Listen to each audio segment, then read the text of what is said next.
Okay everybody, let us start today's class. आज का class है हमारा फिश पैथोलॉजी। फिश पैथोलॉजी में बेसिकली हम लोग फिशरीज के अंदर में जितने भी हमारे पास जो क्रॉप फिशेज होते हैं, यानी कि जो फिश हम जो पालन करते हैं, मछली पालन जो करते हैं, जिन जिन फिशेज का उनके अंदर में जितने भी फिजिकल या उनके मेंटल स्ट्रेस पे या फिजिकल कंडीशन पे बेसिकली अगर हम बात करें उसी पर बात करते हैं। बेसिकली अगर हम बात करें कि what is pathology, what is या डिजीज क्या है, सबसे पहले बात करते हैं डिजीज क्या है, तब हम जानेंगे कि इसके अंदर की डिजीज क्या है। पहले तो जाने कि डिजीज क्या होती है। Disease is the condition, any condition of body physiology और mental status, disturbance of mental status by the normal reference. एक नॉर्मल रेफरेंस रेंज होता है, उस नॉर्मल रेफरेंस रेंज से अगर हमारा डेविएट करता है हमारा या तो फिजियोलॉजी या फिर हमारा जो है ऑलरेडी हमारा मेंटल स्टेटस या कुछ भी, तो हम उसको कहते हैं कि हम डिजीज हो चुके हैं। जैसे मान लो एक सिंपल सी बात है कि हमारे पास क्या होता है कि 60 kg के वेट के पास कितना ब्लड होना चाहिए, अगर वो ब्लड कम है तो हम लोग कहते हैं कि डिजीज है, एनीमिया हमें। तो क्या हुआ, एक नॉर्मल कंडीशन वहां से हम लोगों ने शिफ्ट किया, वहां से हम लोग थोड़ा सा आउट हो जाते हैं, तो हम कहते हैं क्या चीज है, डिजीज हो चुके हैं हम। अब बात करते हैं कि फिश डिजीज क्या है, फिश के अंदर में डिजीज के लिए क्या करते आते हैं। तो जस्ट मैं आपके साथ अब स्लाइड को शेयर करते हुए और इस चीज के स्टडी को पूरी तरह से मैं आप लोगों के साथ रखता हूँ। तो ये रहा आपके पास फिश पैथोलॉजी से रिलेटेड आपके पास जो स्लाइड में शेयर कर रहा हूँ, दिस वन। और आप देख पा रहे होंगे यहाँ पर आप लोगों को क्लियरली दिख रहा होगा, this is fish pathology written by myself also. तो हम अगर बात करें इसमें disease disease disease issue are the great concern in aquaculture production. सबसे पहली बात हम कहते हैं कि डिजीज इशू जो है एक्वाकल्चर प्रोडक्शन में हमारा कैसे ये करता है, कैसे ग्रेट कंसर्न करता है। अगर डिजीज फिश होगा, अगर फिश को डिजीज हो गया है या फिर उसमें कोई ना कोई किसी ना किसी तरह से क्या होगा, उसके ग्रोथ उसका जो है वो हैम्पर करेगा। और उसके अलावा ग्रोथ के हैम्पर के अलावा और क्या हो सकता है, वो प्रॉपरली हम उसका डेवलपमेंट नहीं देख पाएंगे। उसके अलावा उसमें जो डिजीज फिश होगा उसका मार्केट कॉस्ट भी बहुत कम होगा, अगर उसके स्किन पे भी कोई चोट वगैरह लगी हो तो भी होता है। तो उसी तो ये बात करता है कि production cost has increase through investment loss in dead culture animals, cost of treatment and decrease quality and quantity of yield. जो हमें मिलना चाहिए इल्ड, जो हम प्रॉपरली जो हमें चाहिए, जो हम लेना चाह रहे थे, वो हमें नहीं मिल पाएगा। और प्रोडक्शन कॉस्ट जो है वो बढ़ेगा, क्योंकि हमें प्रोडक्शन कॉस्ट में जब जो बाकी जो चीज हम जो बेसिक चीज जो ले रहे हैं उसके साथ साथ हमारे पास जो हम दिए उनको प्रॉपरली, उसमें जो हमारा अगर कल्चर्ड एनिमल है वो अगर मर जाता है किसी डिजीज के कारण, तो वो हम उससे प्रॉपर जो इल्ड लेना चाहिए था, जो हमें बाद में प्रोडक्शन लेना चाहिए, तो वो नहीं ले पाएंगे। और जिससे क्या होगा कि हमारा प्रोडक्शन कॉस्ट बढ़ जाएगा। उसके अलावा उसके ट्रीटमेंट पे जो कॉस्ट करते हैं वो भी हमारे जो बेसिक कॉस्ट होता है उसके साथ ऐड हो जाता है, तो वो सब चीजों को प्रोडक्शन कॉस्ट इंक्रीज करा देता है। नेक्स्ट आपका क्या है, likewise health and environment stability are threatened owing to public health hazards associated with disease occurrence and treatment involving synthetic drugs, especially antibiotics.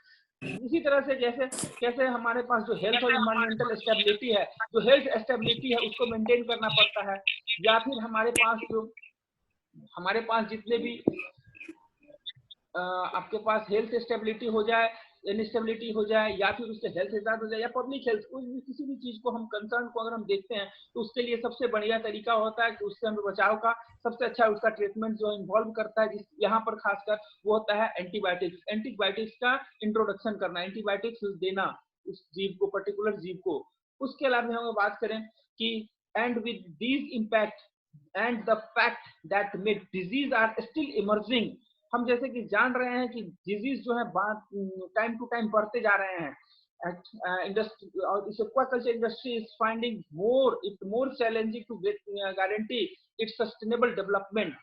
This study जो है हमारे पास जो बेसिकली क्या हो रहा है कि हमारे पास जितने भी तरह के जो है डिजीज और एक्वाकल्चर में मिल रहे हैं आज के डेट में एक्वाकल्चर से, वो हमारे सस्टेनेबल डेवलपमेंट, किसके सस्टेनेबल डेवलपमेंट को, हमारे जो फिश के जो सस्टेनेबल डेवलपमेंट या एक्वाकल्चर के अंदर जो हम प्रोडक्शन लेते हैं उस प्रोडक्शन के डेवलपमेंट में बहुत हमारा जो है सस्टेनेबिलिटी नहीं ला पाएगा, वो हमारा रुक जाएगा, ग्रोथ रेट हमारा रुक जाएगा। और उसके लिए ये स्टडी करना बहुत ही इंपॉर्टेंट है कि फिश के डिजीजों को स्टडी करना कि किस किस तरह के डिजीज होते हैं और उनका ट्रीटमेंट हम कैसे कैसे कर सकते हैं। तो नाउ डिजीज क्या है, तो देखिए disease is a condition in living organism in which normal physiological function are being impaired due to alteration in body system and typically manifested by distinguished sign and symptom.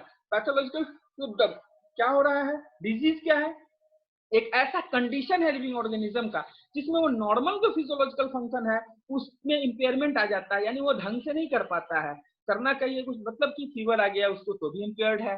क्या करना चाहिए, fever आएगा तो आप जो नॉर्मल काम कर रहे हो तो वो नहीं कर पाओगे, यानी फिजियोलॉजी आपकी इंपेयर्ड हो जाती है। उसके अलावा जो बहुत सारे साइन और सिम्टम होते हैं पैथोलॉजिकल सिम्टम, ब्लड में उससे प्रॉब्लम आएगा, स्किन में प्रॉब्लम आएगा, वो ठीक से मूवमेंट नहीं कर पाएगा। क्या होता है, देखते हैं बुखार आता है तो आप कैसे ढंग से चल भी नहीं पाते हैं, बहुत ज्यादा फीवर आ जाएगी तो आपको जो है वो चला ही नहीं जाएगा। तो क्या है, सिम्टम एक डेवलप करता है, हार्ट टेम्परेचर बॉडी का बढ़ जाता है, ये सब सिम्टम्स है, पैथोलॉजिकल सिम्टम्स है।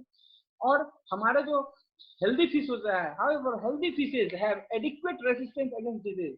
हमारा जो हेल्दी फिश होता है उसके पास बहुत ज्यादा रेजिस्टेंस की पावर होती है और वो अडेप्ट कर लेते हैं रिस्पॉन्सिबल एनवायरमेंट चेंज को।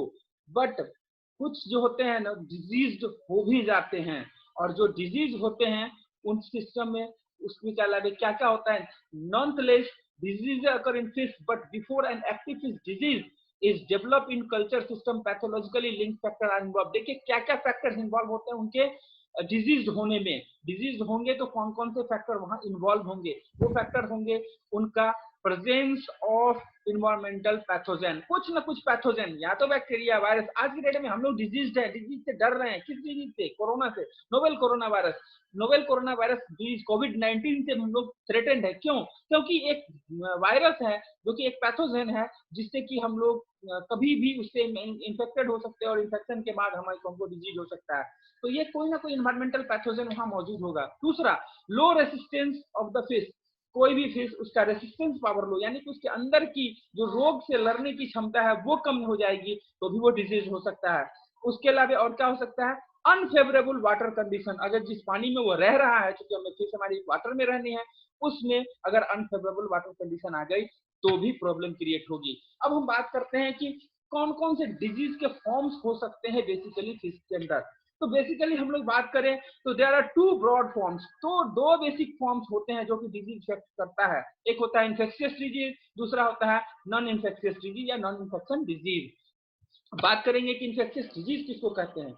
Infectious disease are caused by living factor, किसी ना किसी लिविंग फैक्टर के द्वारा, या तो पैथोजेनिक ऑर्गेनिज्म, बैक्टीरिया होगा, वायरस होगा, फंजाई होगा, कोई ना कोई पैरासाइट्स होगा, वो कहीं ना कहीं एक्वेटिक एनवायरनमेंट में प्रेजेंट होगा और वो दूसरे फिशेस को भी इन्फेक्ट करेगा, किसी एक फिश के द्वारा कहीं पे आया भी है तो भी, तो कहीं ना कोई लिविंग फैक्टर्स जो है वो मौजूद होंगे और वो इन्फेक्शन कॉज करेंगे। तो this types of disease called infectious disease. Now fish become vulnerable to pathogenic infections when there are stressors। Okay, अब क्या है, इन्वायरमेंटल एबनॉर्मिटी आ गई, वाटर की क्वालिटी कुछ हो गया, वाटर की क्वालिटी डिस्टॉर्शन कर गया, डिटॉर्शन कर गया है, बैलेंस न्यूट्रिशन नहीं मिल रहा है, बॉडी में कोई इंजरी हो गई है, और क्या करेगा, जो कि फिश को कमजोर करेगा, उसकी इम्यून सिस्टम को कमजोर करेगा। तो क्या होगा, बाहर से कोई भी पैथोजेनिक इन्फेक्शन होगा, ऑलरेडी वो कमजोर है और कमजोरी की हालत में क्या होगा, उस पर इन्फेक्शन बहुत तेजी से लगेगा। और ये चीज भाई ग्रेट एग्जांपल आप देख रहे हैं आज के डेट में कोविड-19 में, आप लोग हर जगह सुन रहे हैं कि जिनको पहले से डिजीज है, जिनको डायबिटीज है, जिनको ये शुगर की बीमारी है, जिनको बीपी की बीमारी है, वो इससे ज्यादा इन्फेक्शन होने के उनके चांसेस हैं। क्यों, ऐसा क्यों सुनते हैं, क्योंकि ऑलरेडी उनका इम्यून सिस्टम बहुत कम है। जस्ट लाइक इन फिशेज, हमारा अगर फिश का इम्यून सिस्टम बहुत कमजोर है, बहुत कम है, तो वो फिश जो है इन्फेक्शन के लिए ज्यादा प्रॉम्प्ट होगा, वो इन्फेक्शन के लिए ज्यादा हो सकती है। उसके बाद infectious disease pose a unique problem of diagnosis. Infectious disease जो होते हैं वो बहुत यूनिक प्रॉब्लम क्रिएट करते हैं डायग्नोज करने में। उनको पहले चेकअप कीजिए कितने दूर तक फैला हुआ है। जैसे सिंपल सी बात है, आज के डेट में हमें पता है कि ये कोरोना का पेशेंट है, इससे दूसरे को फैल गया, लेकिन अगर कहीं पे नहीं पता चले कि वो कहाँ से मिला, दैट मींस की कम्युनिटी ट्रांसफर, उसको कहीं ना कहीं से कहीं ऐसे फैले हुए हैं जिससे कि वहां से मिल रहा है, जिसका हमें सोर्स नहीं पता चल रहा है, तो वो बहुत बड़ा प्रॉब्लम क्रिएट करेगा। तो इसलिए यूनिक, हमारे पास यूनिक होना चाहिए उसको पहचान के लिए भी, तो उसका यूनिक डायग्नोसिस एक होता है प्रोटोकॉल, उसको फॉलो करना पड़ता है।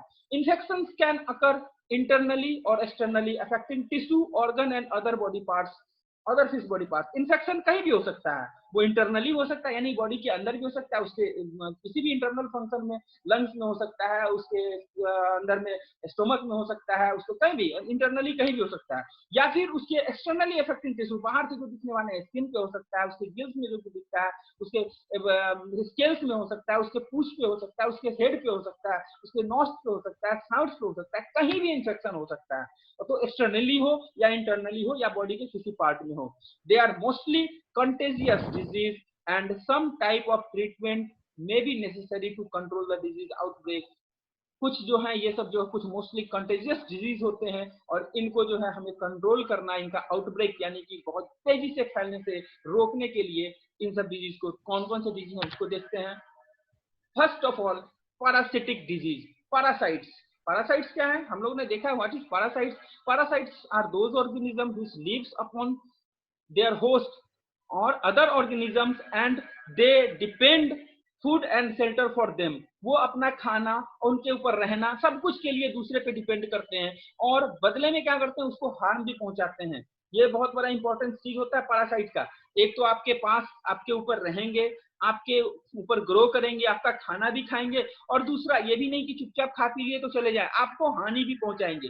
तो ऐसे ऐसे जो होते हैं वो पैरासाइट होते हैं। Parasites of fishes are not strictly pathogens. ये जरूरी नहीं है कि ये पैथोजोन्स हो, ये सब पैथोजेनिक हो ही, ये डिजीज ही करें, लेकिन इसके कारण दूसरे डिजीज आ जाते हैं। But they make convenient classification as infectious disease of fish. ये जबकि करते कैसे हैं, वो सेकेंडरी बैक्टीरियल और फंगल इन्फेक्शन को इनवाइट करते हैं, निमंत्रण देते हैं कि अब बैक्टीरिया आके इसके ऊपर जो है वो कॉज करे या फिर फंगल डिजीज ग्रो कर जाए। This parasites infect the Gill. क्या क्या इसको करेगा, इन्फेक्ट करेगा गिल को, स्किन को, गट को। उसके गर्भ लाइक वर्म्स होते हैं, जैसे कि और एज अ गर्भ लाइक वर्म्स, जो वर्म्स होते हैं यानी कि आपके हेलमिंथ वर्म लाइक वर्म्स कुछ होते हैं, वो फिश मसल के टिश्यू में वो इरिटेशन उसके अंदर घुस जाते हैं और इरिटेशन उसको खुजली जैसा कॉज करते हैं और उसके कारण वो बेचैन रहेगा, फाइनली वो पानी में इधर उधर भटकेगा। बहुत हो सकता है कि उसका बॉडी लेस कर जाए, उसका बहुत सारा फंक्शन वो जो है वो कम करे और फाइनली क्या होता है, फिश जो है मर जाता है। तो इससे इस तरह का होता है। मोस्ट प्रोटोजोन्स, बहुत सारे प्रोटोजोन्स जो होते हैं वो इन्फेक्शंस होते हैं और रिलेटिवली इजी टू कंट्रोल, बहुत आसान होते हैं कंट्रोल करना। वो स्टैंडर्ड फिशरी केमिकल्स जैसे कॉपर सल्फेट, फॉर्मेलिन और पोटेशियम परमैंगनेट, इनको यूज करते हैं उनको कंट्रोल करने के लिए। और कुछ हम अगर देख लें, इन examples of parasitic infection include ichthyophthiriasis white spot disease या चिलोडोनोलेसिस व्हाइट व्हर्लिंग डिजीज। उसके बाद बहुत सारे commonly known as fish lice, एक जो है आपको सियोपोड्स, ये सारे के सारे फिश के डिजीज कॉज करते हैं।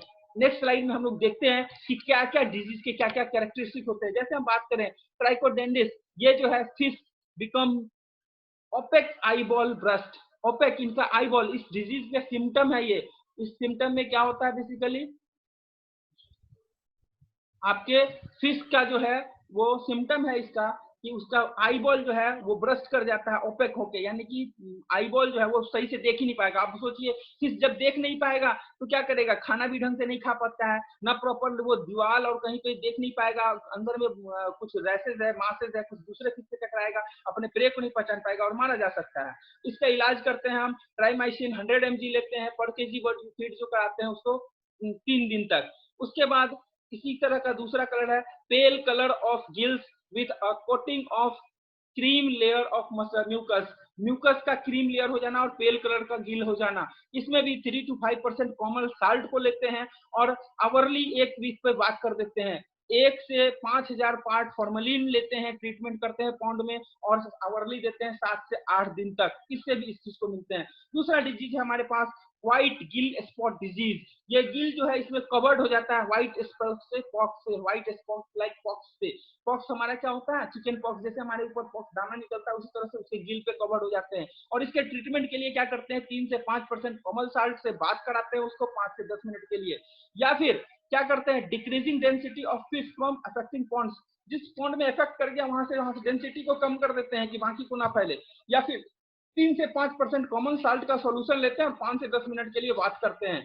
उसके अलावा एक और डिजीज होता है व्हाइट स्केल स्पॉट डिजीज। ये व्हाइट स्केल स्पॉट डिजीज होता है, स्केल जो है ये कवर्ड हो जाता है व्हाइट स्केल से, फिश के ऊपर जो स्केल होता है वो कवर्ड हो जाता है व्हाइट स्पॉट से, और वहां से स्केल गिरने लगता है, और मछली का स्केल गिर जाएगा तो वहां पे म्यूकस का सिक्रेशन नहीं होगा, और वो जो है बेचारा मछली जो वहां से सड़ना शुरू करेगा और बहुत जल्दी वहां पर उसको लेसन यानी घाव जैसा हो जाएगा और वो बाद में मर सकता है। तो इसका सिंपल एक उपाय है, तो वहां से आप जो बाकी फिशों को हटा लीजिए, यानी डिक्रीज डेंसिटी कर दीजिए। नेक्स्ट हमारे पास जो पैरासिटिक डिजीज है, वो पैरासिटिक डिजीज में आपके पास आता है इक्थायोपटेरिस। इसका जो है कॉजेटिव एजेंट देख लीजिए क्या है, इक्थायोपटेरिस मल्टीफिलिस, और ये जो है व्हाइट स्पॉट फिन्स में सिम्टम इसका दिखता है, बॉडी सरफेस और गिल पे दिखता है, और इसका ट्रीटमेंट फॉर्मल्डिहाइड है। दूसरा अगर हम बात कर ले तो स्वेलिंग डिजीज, इसके पॉजिटिव एजेंट है मिक्सोमा सेबरेलिस, और इसको जो है आप इसमें एबनॉर्मल स्विमिंग होती है, स्विमिंग को जो नॉर्मली स्विम करता है उसने बहुत या तो तेज करेगा या बहुत स्लगिश करेगा। उसके बाद क्या करेगा, darking posterior part and skeleton deformation, posterior यानी कि पीछे का पार्ट, यानी उसके जो पूंछ के पास जो होंगे वहां डार्क स्पॉट से बहुत बड़े नजर आएंगे, और वहां पर स्केलेटल इनका जो है ना बोन भी बहुत डिफॉर्म कर जाएगा, जिसके कारण ये प्रॉपर्ली चल भी नहीं पा सकते, स्लगिश मूवमेंट हो जाएगा इनका। इसके लिए गुड मेंटेनेंस ऑफ पैरासाइट्स और प्रॉपर फीडिंग आप देते हैं। उसके बाद जो एंकर वर्म्स जो होता है लर्मियोसिस, इसमें भी आपका स्मॉल थ्रेड लाइक वर्म जो है बॉडी सरफेस पर अटैच होता है, और पुअर ग्रोथ और इरिटेशन, मछली को बहुत खुजली होगी, वो जो है सो कुछ घाव कर लेगा, मतलब एक दूसरे के साथ रगड़ के या जमीन के साथ रगड़ के अपने आप को घाव कर लेगा, और उसको जो है बहुत ज्यादा पुअर ग्रोथ होगा, उससे ज्यादा उसका ग्रोथ नहीं हो पाएगा। तो अगेन ग्रोथ नहीं होगा तो फिश कल्चर में हमारे को हेल्प नहीं मिल सकता है, और इसका भी ट्रीटमेंट आप फ्रूट फार्मिंग से करते हैं। उसके अलावा कुछ क्रस्टेशियंस डिजीज हैं। क्रस्टेशियंस डिजीज क्या क्या है हमारे पास, लेमियोसिस, ये लेमियोसिस जो है एंकर वर्म के द्वारा होता है। ये क्या करता है, डीप यानी बहुत अंदर होस्ट टिश्यू में चला जाता है, रबिंग अगेंस्ट पॉन्ड डाइकेंस और इवन बॉटम बिकम्स लेथार्जिक। ये क्या करते हैं, नीचे चले जाएंगे मछली, जबकि मछली बहुत नीचे रहेगा तो बार बार ऊपर आके क्या करेगा, सांस नहीं ले पाएगा और धीरे धीरे ये मरने लगता है। इसके ट्रीटमेंट के लिए गैमेक्सिन आप at the rate of 1 ppm application करते हैं पॉन्ड में। उसके अलावा ergasilosis, irritation in gill and fins, irritation होता है, इसमें भी 5% कॉमन साल्ट लेते हैं आप, और इसमें अफेक्टेड फिश को उससे जो है बात कर देते हैं।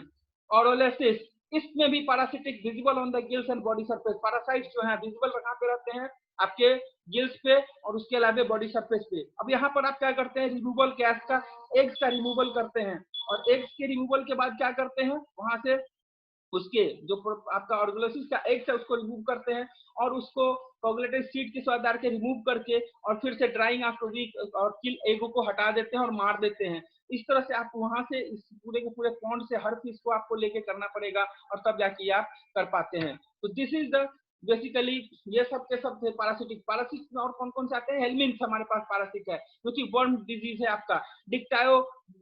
डिक्टाइलोडायरोसिस, ये एक एक्सेसिव सिक्रीशन होगा है म्यूकस का गिल्स का। अगर म्यूकस का बहुत ज्यादा सिक्रीशन होगा, एक लेयर बन जाएगा, तो क्या होगा, वहां से सांस अच्छे तरह से वो नहीं ले पाएगा, ऑक्सीजन का जो है वो ऑक्सीजन सही से नहीं जा पाएगा, तो फिर उसमें भी वही प्रॉब्लम इंपेयरमेंट आएगी उसके साथ। और इसके ट्रीटमेंट के लिए आप 3 से 5% कॉमन साल्ट जो है उससे बात कर देते हैं 5 से 10 मिनट के लिए, या फिर 1:200 पार्ट जो है एसिटिक एसिड लेते हैं, उसमें 5 मिनट के लिए बात कर देते हैं। दूसरा आपका डिजीज जो आता है डायरोडेक्टाइलोस, इसमें भी म्यूकस जो होता है वो काउडल पेडंकल, वो पीछे काउडल पीछे की ओर, पीछे यानी कि उसके पीछ के पास जो है वहां पे उसके पेडंकल के पास इंफेक्ट करता है और स्किन और गिल्स को, और वहां से स्केल गिरने लगते हैं, उसके स्केल गिरने लगेंगे, और इसके लिए भी आपको ट्रीटमेंट आप देते हैं 1:500 पार्ट फॉर्मलिन का, और उसमें बात कर देते हैं 5 से 10 मिनट के लिए, या फिर उसको सीधे 1.1 lakh part of picric acid लेते हैं और 1 घंटे के लिए उसमें डीप करके फिश को छोड़ देते हैं, तो ये डिजीज खत्म हो जाता है। नेक्स्ट ऑन हेलमिंथ डिजीज में आपका आता है ब्लैक स्पॉट डिजीज। ब्लैक जो होता है स्पॉट डिजीज, वो ब्लैक ओवल शेप्ड पैच होते हैं आपके नोडुलन ऑन बॉडी पे, और उनको आप उसको सिर्फ और सिर्फ एक ही कह सकते हैं कि मस्कुलन पॉपुलेशन को वाटर से निकाल दीजिए, जो जिस को हो गया उसको निकाल दीजिए, वरना वो सभी को फैला देगा। उसके अलावा एक और डिजीज होता है लेग्युलोसिस। लेग्युलोसिस जो टेपवर्म के कारण होता है, ये एब्डोमेन में एब्डोमेन में इसकी जो है वो एब्डोमेन में प्रेजेंट हो जाता है, और वहां से इसको जो है आपका प्रॉपरली जो है पेट के बॉडी को जो है पेट के साइड में उसको डार्क कर देता है, और वहां से आप क्या करते हैं, आप वहां से मतलब उस एरिया से इसके लिए सबसे अच्छा ट्रीटमेंट ये है कि जिस एरिया में ये पॉन्ड है हमारा, उस एरिया से हम लोग बर्ड को हटा दें। बर्ड से ही ये डिजीज इसके अंदर आता है। तो बर्ड को हटा दे, बर्ड को ना जाने दे उस पॉन्ड के पास, तब जाके हमारे पास जो है ये चीज मिल पाते हैं। तो ये थे आपके टोटल बेसिकली अगर हम बात करें तो हमने देखा अभी कि ये टोटल के टोटल डिजीज जो थे हमारे पास किसके थे, हेलमिंथ से, मतलब कि जो पैरासिटिक डिजीज थे उनके रिलेटेड डिजीज टोटल के टोटल थे। तो ये पैरासिटिक डिजीज जो थे, इतने सारे पैरासाइट्स जो हैं आपको उसमें आपके हेलमिंथ भी आते हैं, पैरासाइट्स में क्रस्टेशियंस भी आते हैं, पैरासाइट्स में आपके इसके ऊपर पलने वाले बैक्टीरिया भी आते हैं सारे। तो जिसमें से कि कुछ पार्ट को हमने अभी देखा कि किस तरह से उनमें ये सब डिजीज और कौन कौन से कैरेक्टरिस्टिक होते हैं, और बाद में चल के अभी हम जस्ट इसके बाद हम लोग स्टार्ट करेंगे तो उनमें बैक्टीरियल डिजीज कौन कौन से हो जाते हैं। तो बैक्टीरियल डिजीज की अगर हम बात करें, I am just sharing again my next slide where I just put it these all the things that what is bacterial disease. Bacterial disease क्या है? बैक्टीरिया जो होते हैं, देखिए क्लियर कट ये रिटन हियर कि bacteria are usual component of aquatic environment. Aquatic environment में bacteria होने ही होने हैं, रहेंगे ही रहेंगे, और वो प्रॉब्लम क्रिएट करेंगे। They become problem when fish is exposed to stressor, किसी दूसरे के द्वारा, किसी स्ट्रेसर के द्वारा, यानी कि ये सेकेंडरी इन्फेक्शन करेगा। कभी ना कभी कोई ना कोई बाहर से कोई ना कोई ऑर्गेनिज्म इसको आकर उसको चोट लगाएगा या कुछ ना कुछ करेगा, उसके ऊपर घाव होगा, तभी जाके ये बैक्टीरियल डिजीज उस पर ग्रो करेंगे, बैक्टीरिया उसको इन्फेक्ट कर पाएगा। The actual role of bacteria in pond may vary from that of primary pathogen so that of opportunist invade और a host gendered moribund by some other disease process. क्या होता है actual role अगर हम bacteria का देखें तो ये प्राइमरी पैथोजेन की तरह बहुत ज्यादा यूज नहीं करते हैं अपने आप को। प्राइमरी पैथोजेन यानी पहली बार जाके बीमारी नहीं करेंगे, कहीं ना कहीं से कोई ना कोई पहले से बीमारी लगेगी, चोट लगेगा या वहां से स्केल गिरेगा, या इससे पहले जितने भी डिजीज देखे थे कोई ना कोई पैथोजेन के कारण स्केल हट जाएंगे या कुछ, तो उस स्केल हट एरिया पर एक्सपोज हो जाएगा फिर, और एक्सपोज हो जाएगा तो उस जगह पर ये बैक्टीरिया आसानी से उस पर एक्ट करके उसको बीमार कर सकता है। Bacterial infection are considered the major cause of mortality in aquaculture. अगर हम बात करें बैक्टीरिया की, तो बैक्टीरिया का जो इन्फेक्शन होता है मैक्सिमम मेजॉरिटी केस में जो मोर्टेलिटी फिश के मरने का जो रेट होता है, उस रेट में बैक्टीरियल डिजीज ही सबसे ज्यादा एक्वाकल्चर में ये आपको जो है सो इन्फेक्शन डिजीज में ये आता है। उसके अलावा they can infect a single fish and multiple rapidly to cause substantial fish kills in a few days और वीक। देख सकते हैं आप कुछ ही दिनों में, जैसे वायरस भी डिजीज एक ऐसा है, कैसा इन्फेक्शियस डिजीज है, जरा सा फैला चाइना से और कितनी जल्दी पूरे देश में फैला और कितने लोगों को मार सकता है, इसकी कैपेसिटी आप देख सकते हो। जस्ट लाइक बैक्टीरिया, अगर किसी पॉन्ड में किसी एक फिश को कहीं से एक बैक्टीरिया ने अटैक किया तो बाद में चल के वो बैक्टीरिया फटाफट ग्रो करेगा और बाकी सभी फिशेस को बहुत जल्दी पकड़ लेगा, within week, within days में, और वो बहुत सारे फिशेस को मारता चला जाएगा। ठीक है, उसका bacterial disease are often internal infection and usually required treatment. क्या होता है बैक्टीरियल डिजीज? बेसिकली मैक्सिमम ये इंटरनली इन्फेक्शन करते हैं, अंदर में जाके इन्फेक्शन करते हैं, और ये इनका जो है रिक्वायर्ड ट्रीटमेंट को ट्रीटमेंट कैसे देते हैं? एंटीबॉडीज जो है, एंटीबायोटिक्स वो ऐड करते हैं हम लोग फीड में, उसके खाने में। However bacterial disease can also be external which may result from rough handling or effect of parasitic infection। किसी न किसी parasitic infection के कारण या rough handling के कारण हमारे फिश को अगर बैक्टीरियल डिजीज होता है तो हमारा बैक्टीरियल डिजीज जो है एक्सटर्नली भी हो सकता है। Among the common bacterial infection fishes are, देख लीजिए कॉमन इन्फेक्शन के अलावा हमारे पास जो होते हैं कोलुमिनेरिस, जिसको कि फ्लेक्सीबैक्टर कोलुमिनेरिस के द्वारा होता है। उसके अलावा फुर्कुलोसिस, ये एरोमोनास सोलेमोनीसिएडिया के द्वारा होता है। उसके अलावा पिसाइन ट्यूबरकुलोसिस होती है, यानी कि टीबी, फिश को भी टीबी हो जाती है माइकोबैक्टीरियम मैरिनियम के द्वारा, और वाइब्रोस्पेसिस के द्वारा वाइब्रोसिस भी होती है। तो एंटीबायोटिक्स इनके लिए सबसे बढ़िया ट्रीटमेंट होता है एंटीबायोटिक्स का।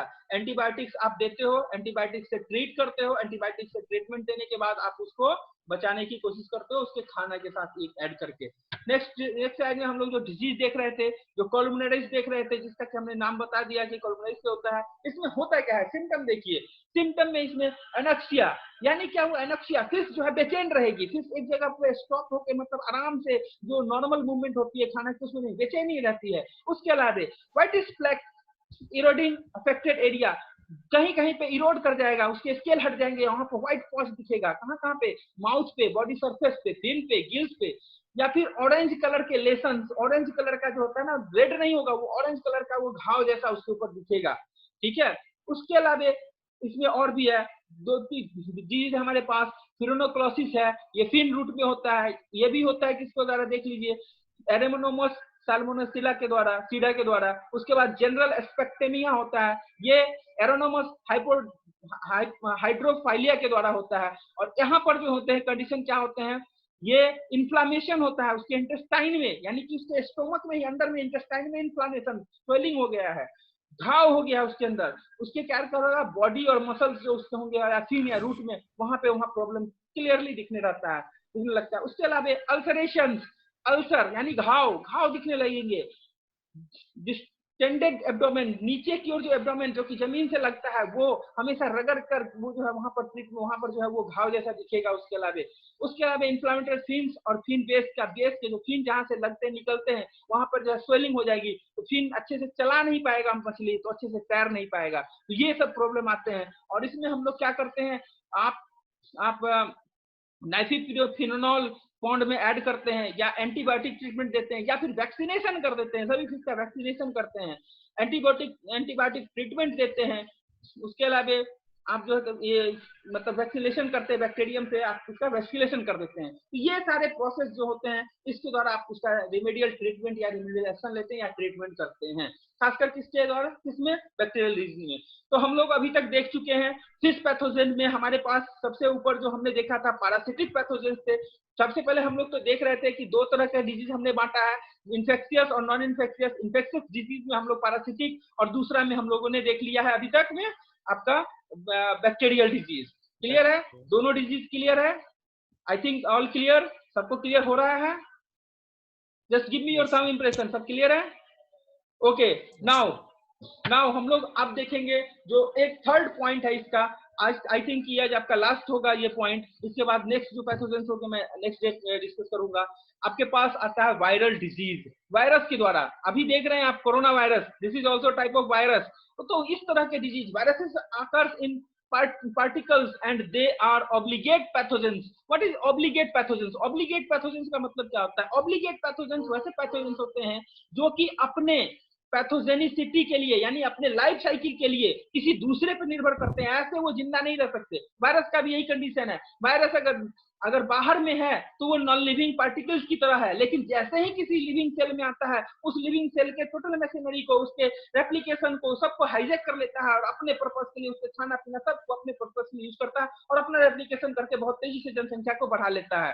तो ये बेसिकली जो है अपने सारे के सारे जो है वो प्रोसेस, यानी कि they depends upon on the synthesizing structure of the host cell for replication. अपने रेप्लिकेशन के लिए होस्ट सेल का टोटल स्ट्रक्चर को हाईजैक कर लेगा।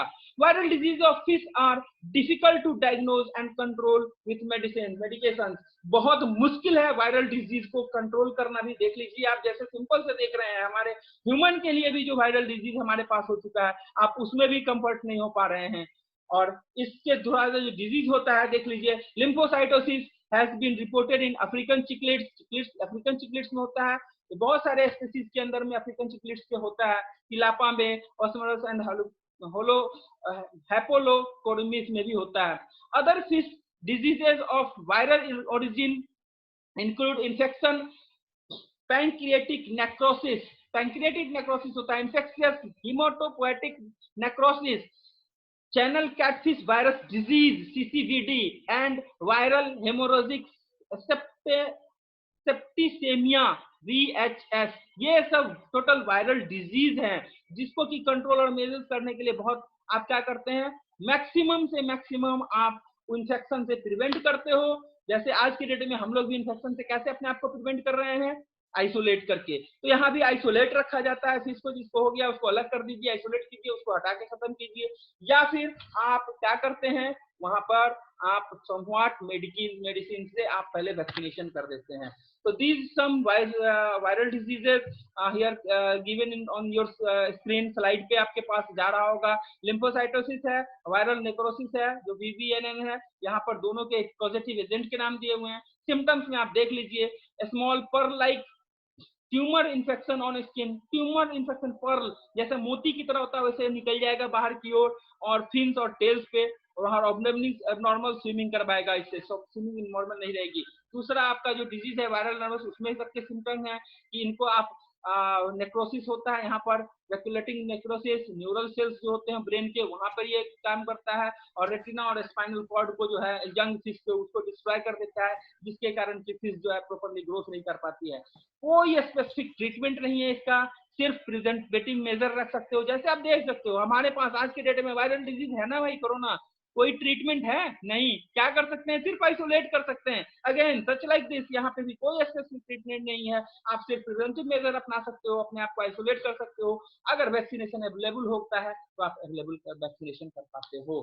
तो I think this is now for your fifth pathology first class, in which we just study about the pathology non ये pathogenic जो आपके इन्फेक्शियस डिजीज हैं, इन्फेक्शियस डिजीज में भी कौन से जो पैरासिटिक डिजीज हैं, जिसमें कि आपने प्रोटोजुअन डिजीज को देखा, हेलमिन्स के डिजीज को देखा और उसके क्यूरेटिव क्योर करने को देखा, उसके बाद हमने बैक्टीरियल डिजीज को देखा, उसके बाद वायरल डिजीज को देखा।